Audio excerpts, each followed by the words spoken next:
सार्थक જે કમાઈ જે કીધી મનુષ્ય દેહની એ કમાઈથી કેતાર સુધીના પદને પામી શકાય, ભગવાન સુધીના પદને પામી એવો આપણને અવસર પ્રાપ્ત થયો. એ ગુરુની કૃપા કહેવા પ્રાપ્ત. કારણ કે મનુષ્ય દેહમાં સદગુરુનું મળવું અને આત્માની ઓળખાણ થવી, આત્મસાધ પ્રાપ્ત થવી એ અતિ દુર્લભ ભાવના.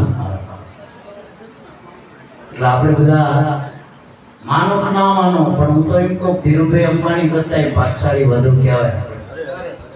કારણ કે રાજસુખ તો બધાને મળે, તપેશ્વરી રાજેશ્વરી રાજેશ્વરી પાછો નરકેર. એમ કદાચ કરોડો રૂપિયા અબજો રૂપિયા ધનાઢ્ય એવા દુનિયામાં એવા બધા નામાંકિત પુરુષો હોય જેની કરોડોની મિનિટોની આવક હોય,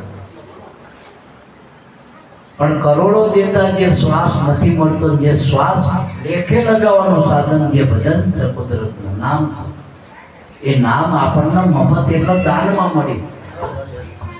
ગુરુએ આપણને નામ દાન આપ્યું, નામનું દાન આપ્યું. આપણે એની કિંમત થઈ કે દાનમાં આપેલી વસ્તુની કિંમત ના કરાય. વળી આ નમૂલ્ય નથી, અમૂલ્ય. નાનું આપણે કોઈ નામની કિંમત આપણે એક જન્મ નહીં, પણ કરોડો જન્મ સુધી આપણે કદાચ સદગુરુના ચરણના દાસના દાસ થઈ છતાંય નામની કિંમત આપણે ચૂકવી ના આપી. એટલે ગુરુએ કૃપા કરી મોટા મોટી કે નામદાન આપી, મોટી કૃપા.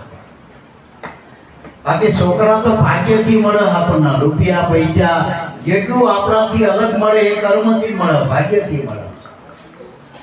પણ ગુરુની કૃપા જ્યારે પરમાત્માની કૃપા થાય, પરમાત્માને ગુરુ બે નહીં માનવાના. ગુરુ એ જ પરમાત્માનું, પરમાત્મા એ જ ગુરુ. પરમાત્મા વ્યાસ રૂપ ધરી ગુરુ થઈ આવે આપ, દીન સેવક ઉપર દયા કરી દિયે અજંપા જા. જો આપણને અજંપાના દાન આપ્યા હોય ગુરુએ, આ નામ દાન આપ્યું, એ પરમાત્મા પોતે આપણા પર કૃપા કરે. અને આ ભક્તિ, ગુરુ ભક્તિ છે ને, એ નવદાથી ઉપરની ભક્તિ. નવદા સુધી દેહની અને મનની જરૂર છે. દેહ અને મનથી નવદા ભક્તિ થાય, પણ ગુરુ ભક્તિ કોઈ ક્રમિક માર્ગ નથી, કર્મની નથી. એટલે શ્વાસ ભક્તિ સંતની. સંતો ભક્તો જે ભજન કરે શ્વાસની ભક્તિ કરે, અને શ્વાસ એક અમૂલક કુદરતની ભેટ છે આપણા. એ શ્વાસ આ લાખો કરોડો દેતા મળતા નથી. એ શ્વાસ આ મનુષ્ય દેહમાં લેખે લગાડવા માટે આ ગુરુ ભક્તિ. બાકી બીજી બધી વસ્તુ નાશવાન છે. ટૂંકમાં નાશવાન વસ્તુ ઉપર આપણે હકદાવા ગમે એટલા કરશું, પણ એ વસ્તુ કાયમ રહેવાની નથી. તો એ વસ્તુ પાછળ આપણે ગમે એટલી મહેનત કરી, એક દાડો વસ્તુ તો આપણા હાથમાં રહેવાની નથી.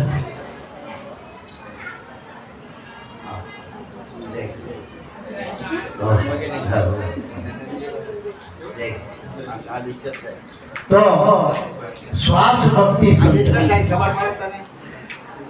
શ્વાસ નો અર્થ શું થાય? આ હવા હાલે એ નહીં, આપણે હેડપંપ નહીં. આપણને ઘણા જગ્યા આવન જાય એ શ્વાસ, એ શ્વાસની વાત નહીં, સવાસ જેમાં પોતે પરમાત્મા રહ્યો એનો શ્વાસ કહેવાય. એટલે કારણ કે શ્વાસમાં નામ છે, નામ શ્વાસમાં. એટલે ગુરુએ આપણને જે નામની ઓળખાણ કરાઈ, નામનું દાન આપ્યું, એ નામમાં વળગ્યા રહેવું એનું નામ જ ભક્તિ કહેવાય. એ નામની યાદી, એ નામનું સ્મરણ, એને જ ભક્તિ કહેવાય, એને સ્મરણ કહેવાય. આવું નહીં, નામનું સ્મરણ રહેવું. દાખલા તરીકે આપણું નામ દેહનું પાડે ભાઈ, એ આપણે ભૂલ્યા કોઈ ઊંઘમાં બૂમ પાડે, આપણે ભર ઊંઘમાં હોય અને કે એ ભરતભાઈ, તો આપણે ભરતભાઈ તો એ વખતે ગામમાં 18 હોય, પણ તોય આપણે જાગી 18 નહીં, આપણે હોકારો થઈ કે બોલો કોનું કામ હતું? આ ભરતભાઈ દેહનું નામ એટલું બધું સ્મરણમાં આપણને ઘટ થઈ ગયું કે ઊંઘમાં આપણે કહીએ કે આ હું ભરતભાઈ. તો જે આપણને ગુરુએ નામ આપ્યું તો અનાદિનું નામ છે, તો આપણે આત્માનું. શરીરના શ્રમ છે, આત્મા શાશ્વત. આત્મા અનાદિ, આત્મા કાયમ છે, નિરંતર છે. એ પદ છે, એ આપણને કર્મથી મળ્યો અને કર્મથી જ એ કપાય થાય. તમે ગમે એટલો દેહના હાથ મૂકી દો, હોનાની કોઠીમાં પૂરીને મૂકી દો, તો એ કર્મ જ્યારે એનું પ્રાપ્ત પૂરું થશે તે ખલાસ થઈ જવાય. તો મહાપુરુષોના દેહ નાના કરજો, દેહ પર્વતો. દેહ કોઈ વાતે રહેવાનો નથી. દેહ પ્રાપ્તમાંથી બન્યો અને કર્મથી બન્યો, કર્મથી કર્મ ભોગે બની કાયા, કર્મથી જ કપાય. જો આમાં સહેજ સમરણ હોય એ ભરત ગુરુદેવની તો સહેજે પાર પડી જવાય. જમદૂતમાં ધ્યેય પ્રાપ્ત કરવા માટે મેળવવાની જરૂર છે. એ મનુષ્ય દેહમાં ગુરુગમની જરૂર છે. ગુરુગમ એ મેળવવાનું. મનુષ્ય દેહમાં અમૂલક વસ્તુ છે એ આપણા ઉપર. તો આમ જોઈ પહેલી દ્રષ્ટિએ આમ બધા હોવું કોઈ સમજીએ કે તો આ પ્રાણ છે એ બહુ શ્વાસ છે ને એ ખાસ છે બધા માટે. કારણ કે શ્વાસ આપણા દેહનું જીવન છે, એ આખા જગતનું જીવન છે. હવે એ શ્વાસના અંદર નામ રહેલું છે, જો આપણું આત્મા. એ નામ શ્વાસાથી ન્યારું નથી અને નામ વગરનો શ્વાસ નથી. બસ એ નામની ઓળખાણ કરાવનાર, નામનું દાન આપનાર જો સદગુરુ મળી જાય અને ગુરુગમથી જો યુક્તિથી આ જાપ જપવામાં આમ તો અજંપા એને જપવાને જ પડતા, પણ એ જાપની યુક્તિ જાણવાની જરૂર છે. બાકી શ્વાસા તો બધાના ભગત નથી, એના હાલત દારૂની શ્વાસા તો એક શ્વાસા તો લઈ દે. હાવ ખુલાસન હોય, હાવ ખલાસ માણા હોય તો એના શ્વાસા તો હાલત છે. પણ જે શ્વાસા લેખે લગાડવા માટે એવા ગુરુની જરૂર છે, એવા સદગુરુની જરૂર છે. જે સદગુરુ પોતે આપણા શ્વાસામાં આવીને વાસ કરે એવા સદગુરુની જરૂર છે. નોખા પડીને રે એ ગુરુ તો મશીન હલવે બરોબર છે. આપણે મશીન હલવીએ નોખા પડીને હલવતા, પણ ભેડા રહીને આપણને હલવા એવા ગુરુની જરૂર છે. તો શ્વાસામાં આપણે છીએ, આપણામાં ગુરુ છે, ગુરુમાં આપણે છીએ. એવી અરસપર જ્યારે ઓળખાણ થઈ જાય, આત્મા વ્યાપના વ્યાપમાં આપસ. એટલે આત્માનું પરમાત્માની એકતા કરાવનાર જે દુઃખી હોય એ સદગુરુ બને, એને આપણે ભક્તિ કહેવાય. એ ભક્તિ વગર આપણને મુક્તિ મળે નથી. મુક્તિ એટલે મોક્ષ. મોક્ષ મુક્તિનો અર્થ શું થાય? બંધન, બધાય બંધનમાંથી છૂટી જવું. અને બંધાણું કોણ? શરીર નથી બંધાણું, નથી આત્મા બંધાણું, પણ બેના સંયોગે જે મન ઊભું થયું અને મનમાં આપણે જે માન્યતાથી આપણે મન રૂપે આપણે ઘરે ગયા, એ મનનો મોક્ષ કરવાનો. આપણા લાભુ દાદાએ આવા એટલા બધા પુસ્તક લખ્યા. આપણે બ્રહ્મ રસાયણ તો મુખ્ય પુસ્તક લખ્યા, બ્રહ્મસરિતા લખી, ઘણા બધા પત્ર વ્યવહાર સમય બધા એમાં. પણ ટૂંકમાં આખી જિંદગી લાભુ દાદાએ બધાએ વેદ શાસ્ત્ર પુરાણોનો સાર મૂક્યો પુસ્તક રૂપે અને વાણી રૂપે સત્સંગમાં આપતા. પણ એનો સાર શું કહેતા લાભુ દાદા કે જો ઈસે મુક્તિ કો મન છે તો આપ સ્વરૂપી સાથ. જો તમારા મનથી મુક્તિ જોતી હોય, મનનો મોક્ષ કરવો હોય તો આપ સ્વરૂપ એટલે આત્માને ઓળખી લેવાય. હવે આત્માને ઓળખાય ખાલી વાતો કરી આત્માની. માનો કે કરોડો રૂપિયા ગણતા આવડે કે એકડાના હાથ મીડે કરોડ રૂપિયા થાય, પણ 10 રૂપિયા હાથ અમારી વાણી રોતી હોય. કરોડ રૂપિયા લખતા આવડી ગયું ને આનું ભણી જ નહીં, પેલા મત ભણાય. હવે એને એકડાના હાથ મીઠા સુધી કદાચ માસ્તરે શીખવાડી દીધું કરોડ રૂપિયા, પણ 10 રૂપિયા હતા તો ડગરી ચડાવતો. એમ કરોડોની વાતો કરવાથી કરોડપતિ નથી થવાતો. એમ આત્માની વાતો કરવાથી આત્મા ના બનાય. આત્માનું સ્મરણ રહેવું જોઈએ, આત્માની ઓળખાણ રહેવી જોઈએ. આત્મા વિના એક સેકન્ડ રહી ના આપવો જોઈએ. આત્મા એ આપણું છે ને અસ્તિત્વ. એના વગર કઈ પણ આમ વિચાર માત્ર અશક્ય. વાણી વિચાર આત્મા વગરનો નથી. આ જગતની કલ્પના પણ નથી આત્મા વગરનો. એવી આત્માની મૂળમાં સ્થિતિ છે.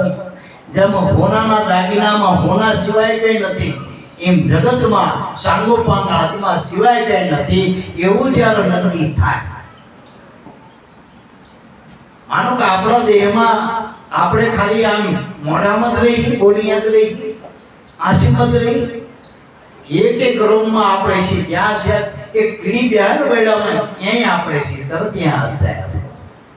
એમ આખા જગતના કણકણમાં જળ ચેતન બધાયનો સર્વાંગી, બધાયનો પ્રકાશક એવો આત્મા.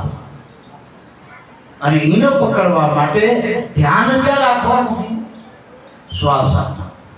સર્વે સાધન છોડ કે એક શ્વાસામાં દ્રષ્ટિ રાખ. અને આયુષીમાંથી આપણામાં આવ્યો છે. આ બોલતો પુરુષ જો ભગવાન હોય આપણામાં, બોલે બીજો નહીં, સાર એવો કાઢ્યો. 18 કોટી જ્ઞાન કથી કબીર સાહેબે સાર આપ્યો કે બોલે એ બીજો નહીં, છે પરમાત્મા પોતે. અજ્ઞાની નર આંધળો અડગો રહીને ગોત, તો આ બોલતા પુરુષને ક્યાં ગોતો? તો માનો કે અત્યારે આપણા સ્પીકર છે એમાં બોલી ગયા લાઉડ સ્પીકરમાં, પછી ના કે અહીંયા તો આરો અવાજ આવો પણ દેખાતો નથી બોલતો પુરુષ. પછી ધીરે ધીરે દ્રષ્ટિ કરતા આવે કે આ માઇકમાં બોલે, માઇકમાં. પણ માઇક નહીં નથી બોલતો, તો એમ થાય કે આ ભરત બાપાના મોઢામાંથી બોલતો. ના, મોઢામાં નથી બોલતો. બધાથી ફર્સ્ટ એ શ્વાસમાં શબ્દ રૂપે બોલી ગયો. શ્વાસા છે ને એમાં શબ્દ, એ શબ્દમાંથી શબ્દ બોલી ગયો. અહીંયા દ્રષ્ટિ કરવા માટે શ્વાસામાં દ્રષ્ટિ રાખવાની કીધી. અને એના માટે ગુરુની ચુક્તિની જરૂર પડે. બાકી શ્વાસા તો અત્યારે શિબિરો ઘણી બધી યોગની હાલતી હોય. ઘણા કે અમે અઠવાડિયું યોગ શિબિરમાં જઈને આવ્યા, ઘણા કે અમને આખા રૂમમાં પૂછે, બસ બીજું કઈ નહીં કે શ્વાસામાં જોયા કરો. પણ શ્વાસામાં શું જોવાનું? મનના વિચારો જ કદાચ નથી થતા. એટલે કોઈ માણસને કીધું કે તું હાલ્યો જા પણ આવા ધ્યેય વગર ક્યાં હાલે? એનું લક્ષ્ય તો નક્કી નથી ક્યાં જવું. તો એમ જ્યાં સુધી લક્ષ્ય વગર શબ્દની એ મારા બાપ કેટલા બધા કોર્સ શબ્દના, 4 વેદ, વાણી, વ્યાકરણ, અષ્ટદશ પુરાણ, 108 ઉપનિષદ અને અનંત મહાપુરુષોની વાણી શબ્દ સાચી. ક્યાં જેવું ફાલે ગયો? પણ જે શબ્દમાંથી આ શબ્દ આવ્યો, તો દરેકના અંદર શ્વાસામાં જે શબ્દ છે એ મૂળ શબ્દ નાભી. હવે અહીંયા આપણે ધ્યાન કરવાનું એટલે ગુરુની જરૂર છે. અને એવા ધ્યાની પુરુષનું હોવું જોઈએ. બાકી જેને જો મુંબઈ જોયું નહીં, કિતાબ સંદામાં લઈને પર કે મુંબઈ કે આ જા, પણ કે તમે જોયું કે ના, આ તો હું અખતરો કરું, તું જા પછી દાસ મને કહેજે કેવું મુંબઈ. એમ બીજા પર અખતરા થાય, અનુભવ પોતાનો થાય. અનુભવ પોતાનો છે, વાતો બીજાની હ, અનુભવ પોતાનો થાય. એટલે અનુભવની વાતો અટપટી યોગ કળાની નથી બહુ ઝીણી. સદગુરુના વિષયથી જો મળી હોય આ ઓહમ સોમની હતા. ઓમ સોમ એટલે બોલવાની વાતો નથી. ઘણા એ શીખી ગયા પોપટી બન્યા, ઓહમના સોમ, ઓહમ બોલો સોમ પરમાત્મા, આવી વાતો કરતા શીખી ગયા. પણ ઓહમ સોમના સ્થાન ક્યાં છે? અહીંયા કોઈથી મળવા ગયા તો તમે સતોકટમાં? આ તમારો શ્વાસ ઉશ્વાસ એ જ છે એક હીરો બીજો લાભ. જેથી મળ્યા એ, અને મળ્યા હોય તો એનો પુરાવો શાંતિ હોય, ધોળ ધપટ મટી જાય, ભિખારણપણા મટી જાય, રાકાપણા મટી જાય, આ હાથું આ ખોટું મટી જાય, દ્વૈત મટી જાય, પ્રપંચ મટી જાય, ઊંચું નીચું મટી જાય. એટલે મહેતાજીને કીધું તું સીધું, મેકરણ દાદા કે મહેતાજીના ગુરુ દામોદર, એ તારા એ દામોદર સીધા દેશમાં કે આમ ઊંચું નીચું હ ડુંગરા તારા કે ભોંસડી ભોંસ રહી. તો કે મનના આજે ડુંગર મટી જાય ને દ્વૈત પ્રપંચ, તો ભોંસડી ભોંસ. પેલા ડુંગરા નથી વાંકા ચોકા નડતા, ત્યાં એટલું છે 5 મિનિટ ટોકે સડી થઈ આપણે જતા થયું. એ વાંચો નથી મટતા. પણ જે મનના ડુંગર, આપણા શંભુરામ બાપાએ કીધું ઉગમ પદમાં, જેની અઢળક કૃપા ઉગારામણી હતી આખા પરિવાર ઉપર, એવા શંભુરામ બાપાએ કીધું કે ડુંગર બન્યા આડા મોના, ઝટપટ નહીં સમજાય. શંભુરામ ઉગારામ શરણે શંભુરામ બોલ્યા, આ તો કે સદગુરુ ઉતારે ભાવમાં, ભજન કરી દે મારા ભાઈ. મનમાં જે મોહ એ મારા મોહ એટલે મારા પણ છેલ્લે હાવ એવું કે હું જાણું છું ને, મને ખબર પડે એ મોહ, ઉજળો મોહ, સૂક્ષ્મ રાગના પોકળા મેં જાણી લીધું ને મને આવડી ગયું. હવે મારે કોઈની જરૂર નહીં, કોઈની હાડાબાડ નહીં. પણ બીજું કોણ સંત તારે કોની કરવું નહીં. બધાયમાં એવડો એ જ રહ્યો હતો. આ દરિયામાં રહેલા ક્યાં મોટા પડપોટા એમ કે બધું હું છું, કે નાના પડપોટા કે મોટા લોટ છે. આખર તો બધું પાણી છે ને. મારું નાનો પડપોટો મોટું પંપડું હોય કે મોટો લોટ હોય, પાણી સિવાય સરસ નહીં. જેનો અહંકાર નાના મોટો કરવો આપણે ઊંચું નહીં. એટલે સૂક્ષ્મ રાગના પોપડામાંથી મટવા માટે ગુરુની કૃપા. ટૂંકમાં મેઇન વાત એ કરવી છે મારે કે ગુરુ કૃપા વગર આ ગ્રંથિ મટે એવી નથી. ગુરુ કૃપા આપીને છૂટે નામ માયા મોહ વિકાર. ગુરુ કૃપા વગર આ ગ્રંથિ છૂટે એવી નથી. માયા મોહ વિકાર રામ કૃષ્ણે ગુરુને સેવ્યા, રવિ તું સેવ્યા એટલે નાનું બનવું પડે એ સેવા, વરવું પડે તો એ સેવા થાય. આપણે જોઈએ આ ખેડૂતને ખબર જ બધે, આ ખેતર આ રઘુભાઈ ને બધા હતા ને એમને ખબર પડે. પેલા રાપડા રે ને આમ ચરાણ રાખે, સેવા રાખે તો ખડ ને બધું કાપડ બધું તો માટીનું એ બધું એ સોખું કરતું જાય. ચરાણ ના ચાલે, સેવું રાખવું પડે. એમ આમે સેવું રાખવું પડે. અહંકાર ના સેવો રાખો તો ચરાર થાય. તો મનમાં જે બધું માન્યું છે, બધું નોખું ભેગું કર્યું, આ ખડ બધું વધી ગયું, એ ખડ ન થાય. વળવું પડશે. હરકો સારા ખેડૂતની જરૂર છે, આથી હમદર્દની જરૂર છે. ખેડૂતની સોંપડી વાંચીને ખેડૂત ના બનાય, ખેતી કરવાથી ખેડૂત બનાય તો અનુભવ થાય.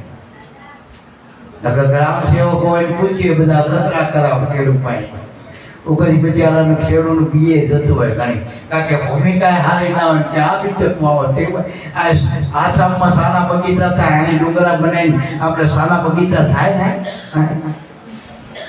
એટલે મારા બાપ કે હવે કાજુ બદામમાં આપણે ખેતી કરો કે બહુ મોટા, પણ આ ના થાય બિચારા. આ એડા થાય એ થશે, પછી એડા બચીને થશે. એટલે જે ત્યાં થતું હોય એ કરાય. ભૂમિકા પહેલા તપાસવી પડે. સત્સંગ રૂપે ફેર કરીને બનાવી ભૂમિકા ભારી. વિવેક વિચારના ખાતર નાખ્યા ને પાયા પ્રેમના પાણી, તો મેળ ખાયો મારા. એટલે દુકાનમાં નામદાન છે મોટી વસ્તુ. હવે નામદાન મળ્યા પછી શું કરવું? હવે નામ મોટું કે આપનારો મોટો આપણે એ નક્કી કરવું. એક નાની એવી વાત કહી દઉં. સ્વામી બાબાએ ગણપતિની મૂર્તિ લાયેલા પંચાસણ અમારા, અને 5-25 બધા વિશ્વાસો બેઠા હતા ને કાઢી કે મને આ મોટા સિદ્ધ પુરુષે આપી આ મૂર્તિ. 12 વર્ષને સિદ્ધિ આમાં, 12 વર્ષની કમાઈ આમાં મૂકી દીધી. આ મૂર્તિનું રહસ્ય એટલું હોય કે વેચે તો બહુ નહીં આવે, કારણ કે પંચ ધાતુ નહીં, નકરું ગોન્યું નતું, નકરું તાંબુ નતું, પિત્તળે નતું. કદાચ 2-5 હજાર રૂપિયા કદાચ એ ગણપતિ ના આવે કોક આપણને ખબર ના પડે કે આમાં કેટલું હોનું. પણ એ મૂર્તિની ખાસિયત એવી હતી, સ્વામી બાબાએ કીધું કે આમાં તમે મૂર્તિના અગરબત્તી કરો, પૂજા કરી, ત્યારે તમે એના સાચા ભાવથી ગણપતિ રૂપ માની અને સંકલ્પ કરો, સંકલ્પ સિદ્ધિ પ્રાપ્ત થતી હતી. કારણ કે એની સિદ્ધિ એમાં મૂકેલી સંકલ્પમાં. એ સાધુનો સંકલ્પ હતો કે આ મૂર્તિ આગળ તમે જે ઈચ્છા કરો, સંકલ્પ કરો, એવું ફળ મૂર્તિ આપે. પણ એ પછી તરી માણસો હતા આ બધા, એટલે એમને બાપાએ મૂર્તિ મૂકી દીધી.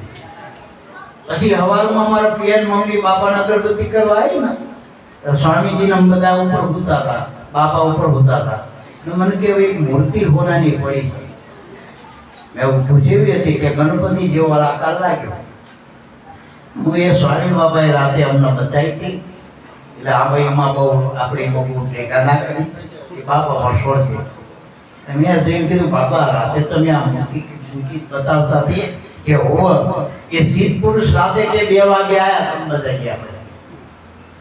હવે તમે મારા જેવા અણીંગા સ્વામી બાપાને કઈ જોતું નથી, એ કઈ કરતા નતા, વિચરતા નતા. એ કે આ ભરતભાઈ ને મૂકી દો, એ થોડો પરમાર્થી રાજા હમણાં કેવડા પણ સ્વામી બાબા કે ભરતભાઈ મારા જેવો જ છે, નિર્ગુણ નો ઉપાસક છે, નામ નો ઉપાસક. એને આવું બધું આ સંકલ્પ મતલબ નહીં કરે કે આ બધા પૂજા નહીં કરે, એ ગુરુ સિવાય કોઈ નહીં કામ કરે. એ ગુણપતિ માને પણ એના ગુરુ માને કે આ મોઢવાળા મતદાન થાય છે. સ્વામી બાબા એવું કીધું કે કઈ વાત નહીં. એમાં ભોજા બાપાનો અવાજ આવ્યો કે અહીં મૂકી દે, મારા ભેગું પૂજા થઈ જશે મૂર્તિ. ટૂંકાણમાં એ વાત એ મૂકી એટલે બાપા કે આવી કરી તો ફક્ત બાબા તમારા હાથે જ મંદિરમાં મૂકી દો. પછી 3 દાડા પછી સ્વામીજી આવ્યા અમારા કે શું આ મૂર્તિમાં કઈ સંકલ્પ કરે છે? મેં હા કરે તો બાપા આપણે કોઈ વસ્તુ લાવ્યા હોય, આપણે લાઈટ નો ગોરો નાખી ગયા તો સાફ તો પાડવી જોઈએ કે મેં પ્રકાશ આવક નહીં. ભલે થોડો દાડો ગંધારું હોય, આપણે ઉપયોગ કરવા પહેલા જોવું જ પડે ને થોડો ચાલુ બંધ. તો સંકલ્પ કરે ને બાપા કે કેવો કર્યો? મેં એવું કીધું અમારા સ્વામીજી એ વખતે પ્રોસ્ટેટનું ઓપરેશન કરાયા. મારી હારે બધા સત્સંગમાં ફરતા, પણ એ ઓપરેશનના કારણે થોડી તકલીફ થઈ શરીરમાં. મેં કીધું બાપાનું શરીર સારું થઈ જાય તો આટલા બધા અમારા જે મંડળ છે એને બાપાનો સત્સંગનો દર્શનનો લાભ તો મળે. મારી હારે ભેગા આવો તો એટલે એનું શરીર સારું થઈ જાય. જો તમે ગણપતિ હાથા હોય તો, જો આ સંકલ્પ કરવાથી જો સંકલ્પ સિદ્ધ થતો હોય, એ સ્વામી બાપાના ગણપતિ સ્વામી બાપાનું શરીર સારું કરે. સ્વામી બાબા તો કૂદકો મારવા માંડ્યા કે તો મને કમ્પ્લીટ પત્તા જેવું થઈ ગયું મારું. હવે મને કઈ નહીં, કારણ કે જો આ મૂર્તિ હાથી પેલા સિદ્ધ પુરુષ હતા, તમારો સંકલ્પ હાથો એમ કે 1000 રૂપિયા મૂક્યા, દર્શન કર્યા બાપાના. મારું અમને ચૂકતી કરી બાપાએ. પછી પાછા 3 દાડા પછી આવ્યા. મને કે બીજો કઈ સંકલ્પ કર્યો તો? હા બાપા છેલ્લો સંકલ્પ કર્યો, હવે હું નહીં સંકલ્પ કરવા. અને તમે તો અંતર્યામી હો, પણ તમે કદાચ જે કઈ હોય પણ હું કહી દઉં મારા હૃદયની વાત. મેં એવો સંકલ્પ કર્યો, અહીં જે કોઈ દર્શન કરવા આવો ભોજા બાપાના માનતા હોય તો આવવાના, બાપાના દર્શન કરવા.